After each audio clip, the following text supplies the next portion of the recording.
24 లక్షల జపము ఒక సంవత్సరంలో అవుతుంది.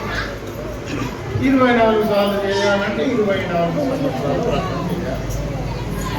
మరి ఏం తినాలంటే ఆవుకు జవు అంటే గింజలు జొన్నలు అనుకుంటాం, తినిపిస్తే ఆ ఆవు పంటలో కింద పడని గింజ తెల్లారి పెండలు వస్తుంది. ఆ పెండని కడిగి ఆ గింజలు ఎండబెట్టాలి. లోక సంస్కార ఆహారం ఎండబెట్టి దాన్ని పిటి చేసి ఒక రొట్టె చేసుకోవాలి. అదే రోజుని ఆహారం. ఆ గోవుకు సేవ చేసి చల్ల తాగాలి. ఉప్పు తినాలి, కారం తినాలి. 24 సంవత్సరాలు. దాని తర్వాత సహస్రకుండి యజ్ఞం, 1000 కుండాల యజ్ఞం చేయాలి. ఇది 1926 సంవత్సరం. నేటికి 100 సంవత్సరాల క్రితం ఆ బుక్స్ అంతా హిమాలయంలో దీపం ఆయన 26 సంవత్సరాలు కఠినమైన 1000 కుండీల యజ్ఞం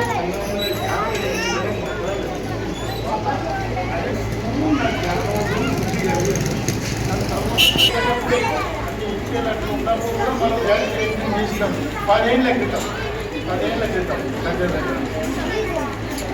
కాకుండా మీరు కూడా పోయి చేసినాం. ఏ ప్రభావము, ఏ దేవత, ఏ మనుషులకు అప్పుడు ఉన్న గ్రామ పంచాయతీ మండలం మార్పులు వచ్చేలేవా. అట్లనే ఇప్పుడు ఏంటంటే ఈ కలశాలను ఇప్పుడు 100 ఏళ్ళ క్రితం అఖండ నిరంతరము జపం జరుగుతుంది, యజ్ఞాలు జరుగుతాయి. వైపు నడుపుతుంది.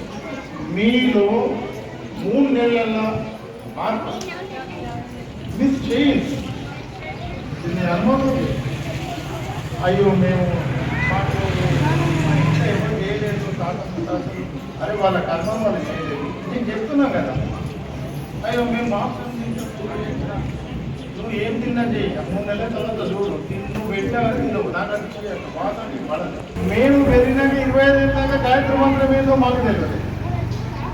నేను కాశీలో ఉద్యోగం చేసేటప్పుడు నాకు గాయత్రి పర్వాలు పరిచయం అయింది. ఇట్లనే వాళ్ళు వచ్చి పెంచితే నేను ఏదో ఎన్నికబడిపోతున్నా మానవు. ఎందుకంటే ఎన్ని జన్మల అది పట్టకు మరకంటిందంటే కన్నెనంటే పోతుంది, జన్మ పోతుంది. అందుకని కొందరికి 2-3 జన్మలు, కానీ దాన్ని ఎప్పుడు మాత్రం వదిలిపెట్టాలి. అన్నింటికల్లా మన భారతీయ సంస్కృతి, మన సనాతన ధర్మం అంటారు కదా, అంటే ఏ సనాతన ధర్మం ఆధారం ఏంటి? వేదం.